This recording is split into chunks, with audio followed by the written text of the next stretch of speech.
అయితే ఆయన బీజేపీ పార్టీలో ఆయన కొంత అసలు ఏం జరుగుతుందో అర్థం కానటువంటి పరిస్థితితోటి ఆయన పార్టీ ఆఫీస్కి వెళ్తూ ఒక వాలీబాల్ తీసుకెళ్ళాడట. వాలీబాల్ తీసుకొని పోయి ఫుట్బాల్ తీసుకొని పోయి ఆ ఫుట్బాల్ తీసుకుపోయి పార్టీ అధినాయకత్వం చేతిలో పెట్టాడట. ఏంటి ఫుట్బాల్ తీసుకొచ్చారంటే, నా పరిస్థితి ఎలాగే ఉందో అటు ఇటు తంతూ ఉన్నారు, నా భవిష్యత్తు ఏందో, ఆ బాల్ ఎప్పుడు గోల్లోకి వెళ్ళిద్దో చెప్పండి అని చెప్పని అడిగితే పాపం అది కొద్దిగా చర్చనీయాంశం. మళ్ళీ కవర్ చేసుకోవడానికి రేవంత్ రెడ్డి గారికి ఫుట్బాల్ అంటే ఇష్టము అని చెప్పని అదే సరే ఏదన్నా కానీ పాపం ఆయన్ని ఉపయోగించుకోవాలి. ఆయన దగ్గర లీడర్షిప్ క్వాలిటీస్ ఉండేవి, మంచి వ్యక్తి.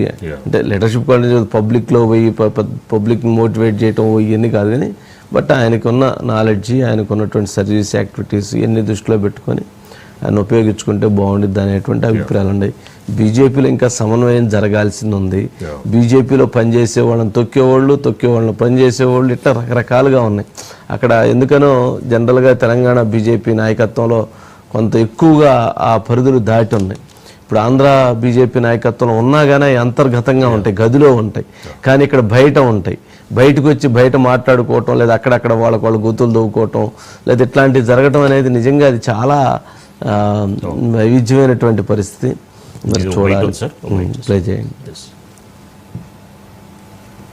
మీ అందరికి తెలియదు కానీ నేను ఫుట్బాల్ తీసుకొచ్చిన. ఎందుకంటే వచ్చే ఎన్నికలు లోకల్ బాడీ ఎలక్షన్స్ ఉన్నాయి, దాని తర్వాత జెడ్పీటీసీ, ఎంపీటీ, సర్పంచ్ ఎలక్షన్స్ ఎప్పుడు ఏవైతే తెలియదు కానీ సిద్ధంగా ఉండాలి. భారీ మెజార్టీ తోటి గెలవాలి. కేసీఆర్ పార్టీని బొందబెట్టేసిండ్రు. కాంగ్రెస్ ఎట్లా అడ్డుకోవాలి? కాంగ్రెస్ అక్కడ రేవంత్ రెడ్డి గారు మా మిత్రుడు ఉన్నారు, సీఎం. ఆయన చాలా మంచి ఫుట్బాల్ ఆడతాడు, అసలు ఆయన చెడు అలవాట్లు లేవు. రేవంత్ రెడ్డి గారితో మనం ఫుట్బాల్ ఎట్లా ఆడుకుందామో లోకల్ బాడీ ఎలక్షన్స్ అని మేము చాలా వివరంగా డిస్కస్ చేసినాము.